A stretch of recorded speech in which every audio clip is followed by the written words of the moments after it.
Dear students, welcome to LAZARUS classes.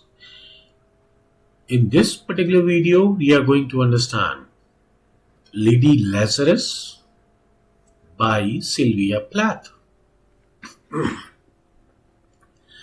Now, talking about the introduction of the poem, Lady Lazarus is about Sylvia Plath's failure in her previous suicidal attempts and her mental transformation before the third attempt. Plath is known for her tortured soul. This is what makes this poem intriguing to readers. Most people have experienced agony at least once. This agony is often so deep, there are no words to express the true anguish present. Plath, however, inserts delicate, beautiful words into dark, lonely feelings. Now, talking about the structure and form of the poem, Plath's Lady Lazarus is a free verse lyric. The poetic persona describes her experiences from a subjective perspective. That's why it is a lyric poem. Apart from that, it is a confessional poem. Plath's style of confessionalism deals with the subject of suicide, mental trauma, and individual experience. Events like Holocaust and its impact are described in this poem. The poem is composed of tercets or stanzas containing 3 lines. There is not any specific rhyme scheme, and that's why we have graded it as free verse. However, in some instances, readers can find some rhyming or slant rhymes, we can say. For example, the first 2 lines rhyme together. Likewise, the last 2 lines form a rhyming couplet. Plath composed this poem in an alternative iambic trochaic meter.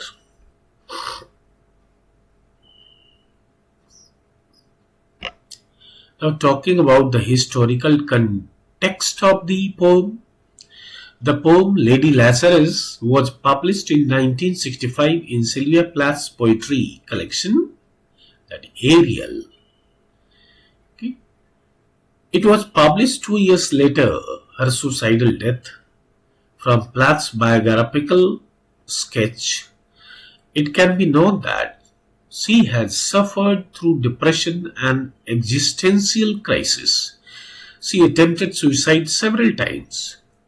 This poem depicts her mental state while she was going through tough times and her mind was flooded with suicidal thoughts. Now the question arises, who this Lady Lazarus is? Plath has associated the name of the lady with Lazarus. Now the Lady of Lazarus is any woman whom God helps to be born after death. Various critics have interpreted the poem in different ways. Some critics have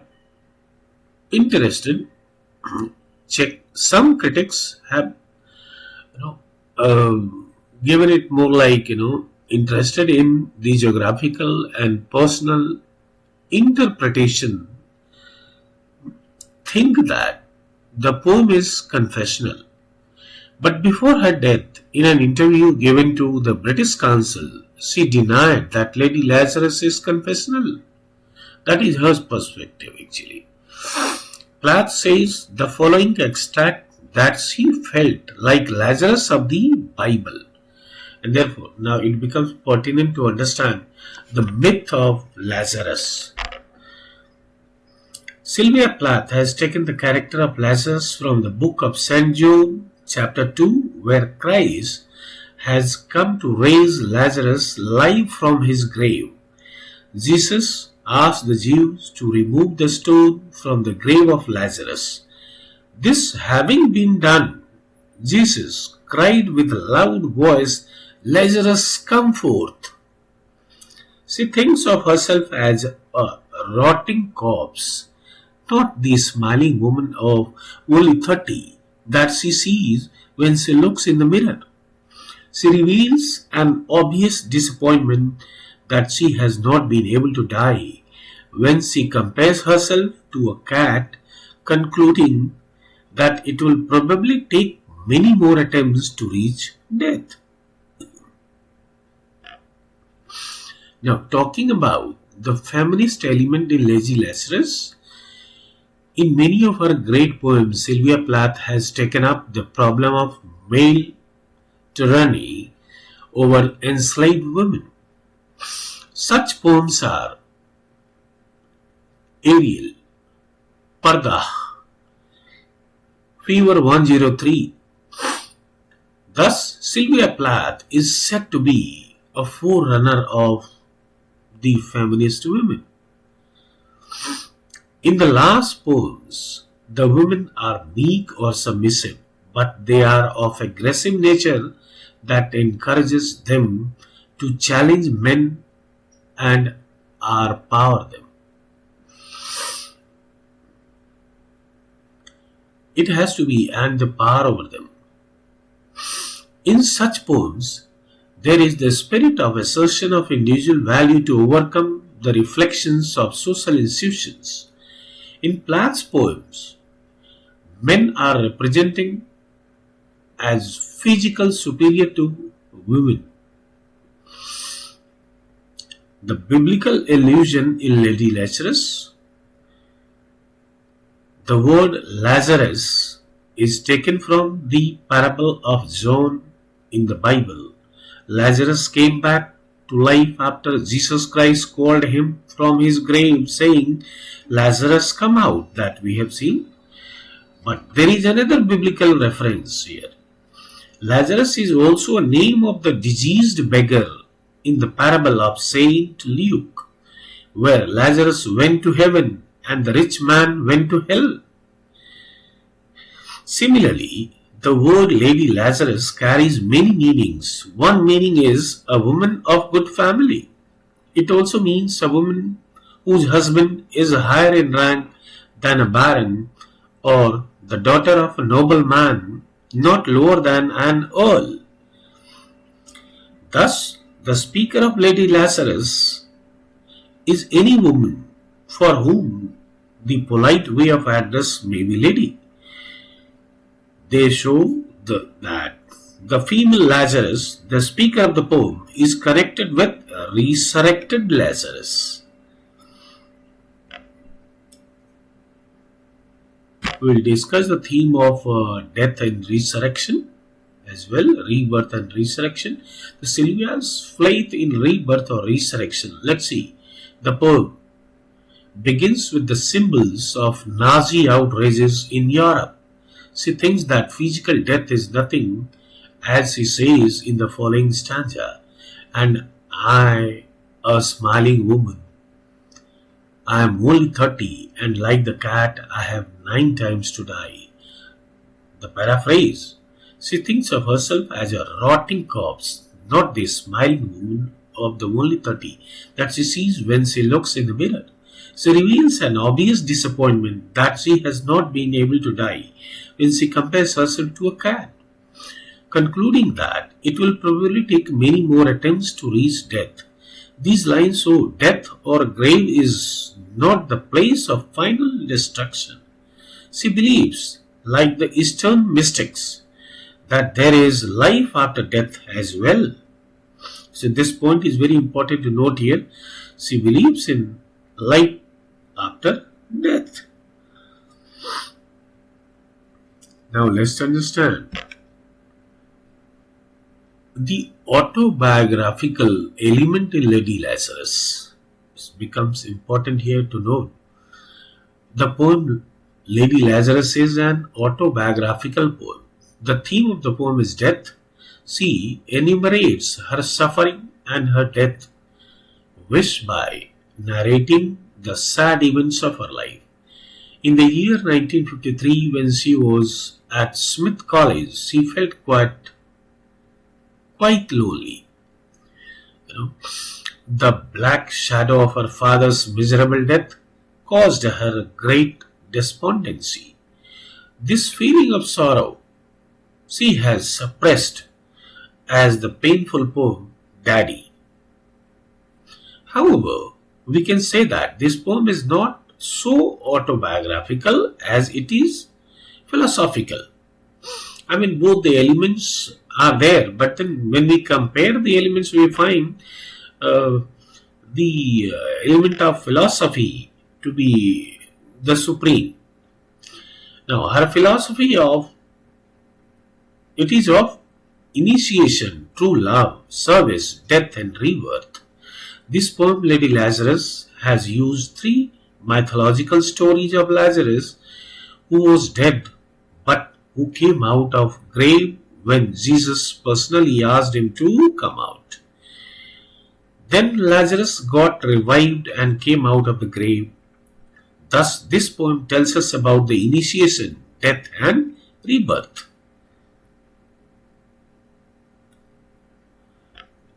Talking about the first three lines, I have done it again. 1 year in every 10, I manage it.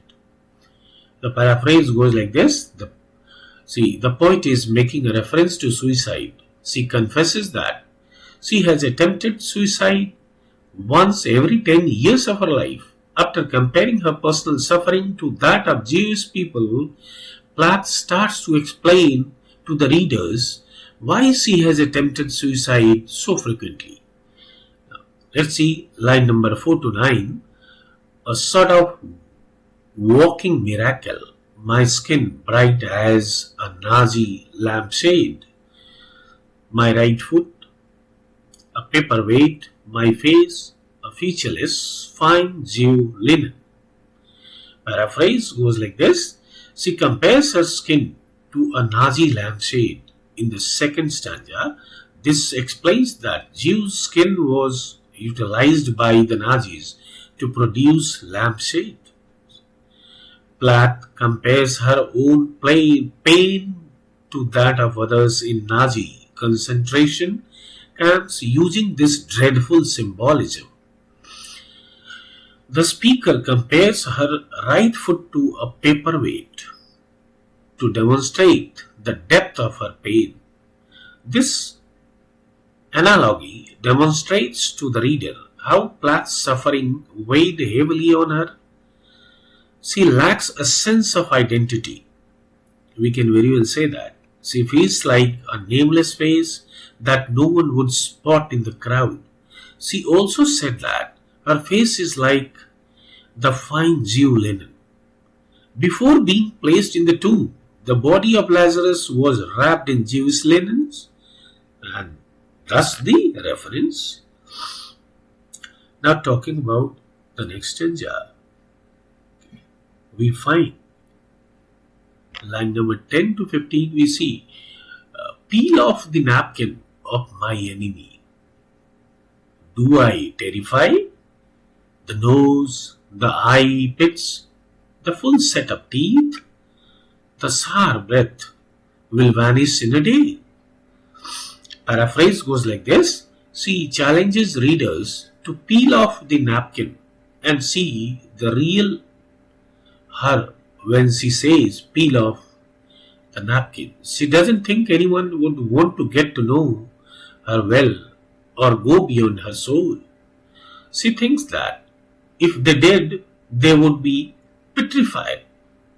They would be shocked. She has this mindset because she is terrified that others will discover that even though she is alive in the flesh, her spirit is gone. She continues to define herself with images of death and decay because of this. Now talking about line number 16 to 21. Soon the flesh, the cave, it will be at home on me, and I a smiling woman.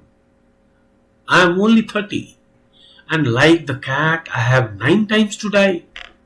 So the paraphrase goes like this. Plath switches from describing herself as already dead to admitting that she is still surviving. However, the tone of Lady Lazarus suggests that she is dissatisfied with her state of existence. Instead of the smiling woman of barely 30 that she sees when she looks in the mirror, she views herself as a decaying corpse. When she makes the contrast between herself and a cat and concludes that it will probably take many more efforts to attain death, she expresses her unhappiness that she has not been able to pass away. Now talking about line number 22 to 33. This is number 3. What a trash to annihilate each decade. What a million filaments. The peanut crunching crowd shoves in to see them unwrap me hand and foot. The big striptease, gentlemen, ladies. These are my hands, my knees. I may be skin and bone. Now paraphrase can be like this. Then Plath says that she had been very close to passing away every decade. She admits that she had attempted suicide several times. When she says this is number 3, it means it is her third attempt. Then Plath starts to focus on herself and her personal suffering while criticizing those around. She refers to them as the peanut crunching crowd, making the implication that they are solely in her life to make fun of her and ridicule her. She doesn't contrast herself with Lazarus, who is already buried this time. She makes a comparison between herself and the person who has risen and is emerging from the tomb, still wearing the funeral garment. She refers to her release from the tomb as a big striptease, making it clear that when she was on the verge of death but was saved, those present were not there to celebrate with her or comfort her, but rather to be amused by her. She is frustrated and disappointed that she was unable to stay dead. Now, talking about line number 34 to 39. Nevertheless, I am the same identical woman. The first time it happened, it was 10. It was an accident. The second time, I meant to last it out and not come back at all. I robbed, shot.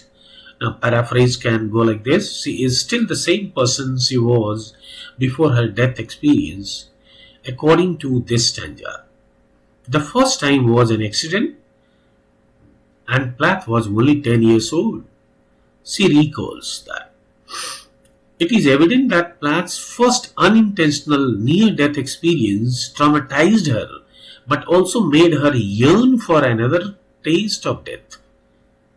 The poem describes how Plath was so close to passing away that she thought she had truly died. She also stated that she meant to last it out, which indicates that she genuinely has no desire to live. Line number 40 to 42. As a seashell.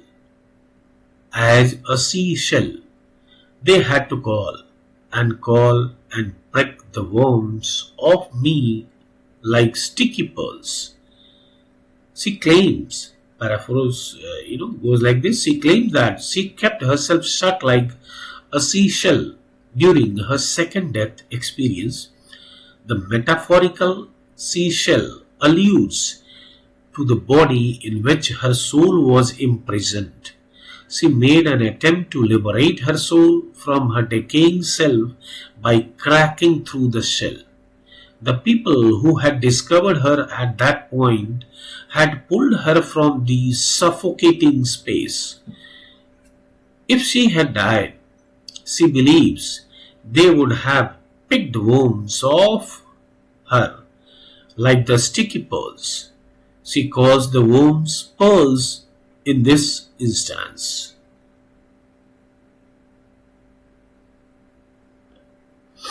Now line number 43 to 54. Dying is an art like everything else. I do it exceptionally well. I do it so it feels like hell. I do it so it feels real. I guess you could say I have a call.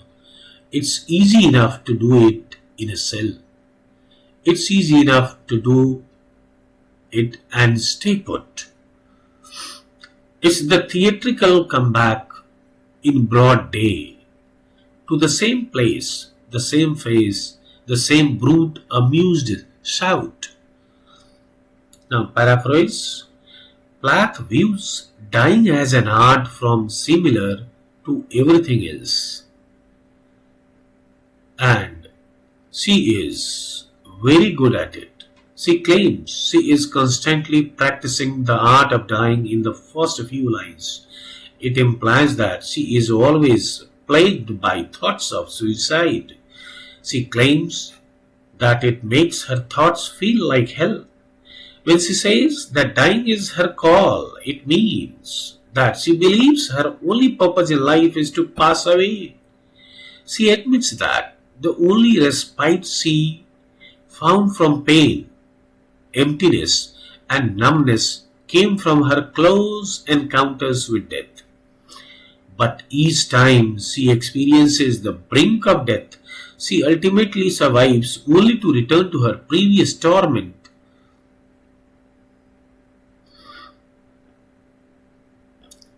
Talking about line number 55 to 66, a miracle that knocks me out. There is a charge for the eyeing of my scars. There is a charge for the hearing of my heart. It really goes. And there is a charge, a very large charge, for a word or a touch, or a bit of blood, or a piece of my hair, or my clothes. So, her doctor, so her enemy. Now, she admits that returning and addressing the crowd is the challenging part. She perceives it as a theatrical procedure. When others refer to her life as a miracle, she feels like they are putting her on stage. Because of this, Plath adopts a sarcastic tone. Now here we find a sarcastic tone, presented in the poem when she suggests that there ought to be a fee for gazing at or touching her. She is so frustrated that she invites them to examine her injuries and her state of mind. She makes a comparison between herself and a thing that is on display for everyone to see.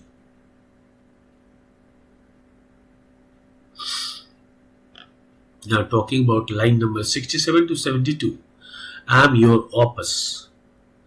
I am your valuable, the pure gold baby that melts to a shriek. I turn to burn. Do not think I underestimate your great concern. The paraphrase is, Plath starts to explain why males are the enemy. This reflects her idea that males simply value her as an object, finding her attractive but lifeless. She acknowledges that some people value her, especially males, but only as a cold, inanimate object of attractiveness, not as a human being. According to Plath, passing away would be like simply enjoying a wonderful work of art. Now, let's see line number 73 to 78. Ash, ash, you poke and stir, flesh, bone, there is nothing there. A cake of soap, a wedding ring, a gold filling. The paraphrase is, they merely poke and stir the ashes of her thoughts while trying to provoke physical responses from her. But when she declares, flesh, bone, there is nothing there, their effort will be in vain. It indicates that she is already independent of her physical form. Only her wounded mind is left after all has been said and done. The remains of the charred Jewish victims were reportedly used by the Nazis to produce soap. They searched through piles of human ashes for jewelry and gold fillings.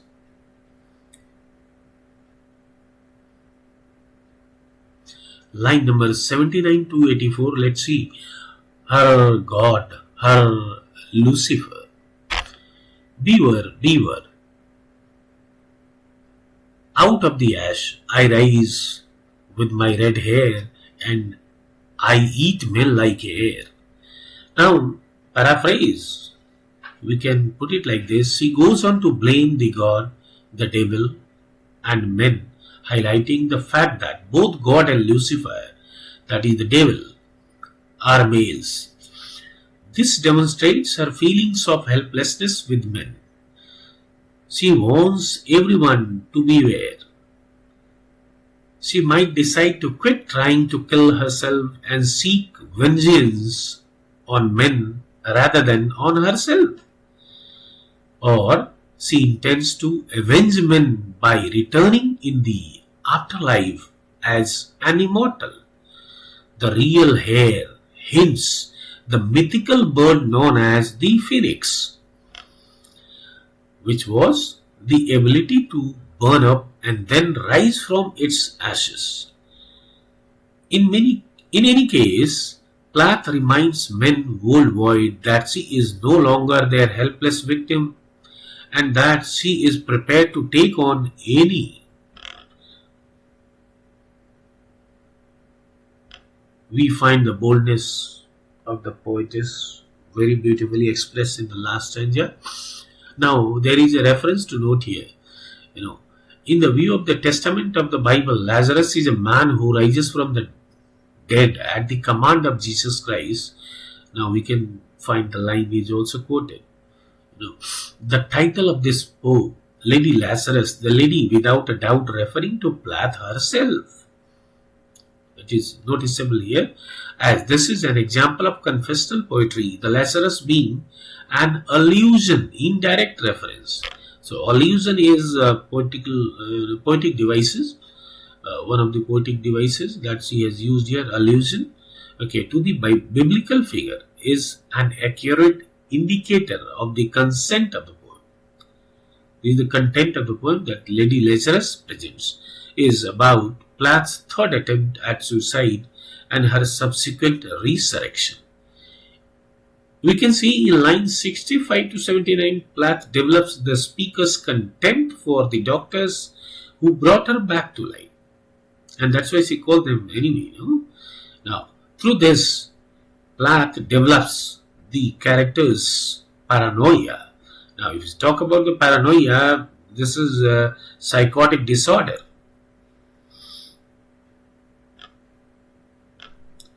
Now, talking about the poetic devices that the poet has used here.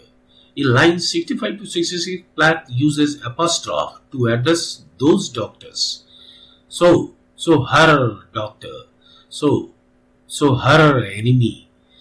To her, the doctors are enemies. In the stanza previous to this line, she establishes the doctors as nearly vulture-like. So therefore, apostrophe can be seen here. Now another thing, assonance, we see line number 61 to 64 state, and there is a charge, a very large charge for a word or a touch or a bit of blood or a piece of hair on my clothes. Assonance, charge, large charge can be referred to as assonance, poetic device, which is used in this example in a mocking fashion towards the doctors. Now again, if you find lines 67, 68 establish the speaker's fear that her faith is being used by the doctors for gain in the field of science. I am your opus, that's why she says. I am your valuable. Later, The speaker character's contempt of the doctors that Plath has established is tied in to a Nazi allusion, which augments this concept. So allusion is an indirect reference, you can say. So therefore, this poetic device also can be quoted. Now, in line number 73, 78, Plath writes, hash, hash, you spoke and stir, flesh, bone, there is nothing there, a cake of soap, a wedding ring, a gold filling. This allusion to Nazis' wedding rings and gold fillings were, harvested from the imprisoned Jews, during the Holocaust, and their remains were used for soap. Is also an example of an extended metaphor. We can also call it an extended metaphor. The Nazi metaphor is in fact extended over other Plath poems as well, notably Daddy. So that's all from this video, dear students. I hope you have understood the poem Lady Lazarus. And needless to say, if you like the presentation, subscribe for it and like it. Bye-bye.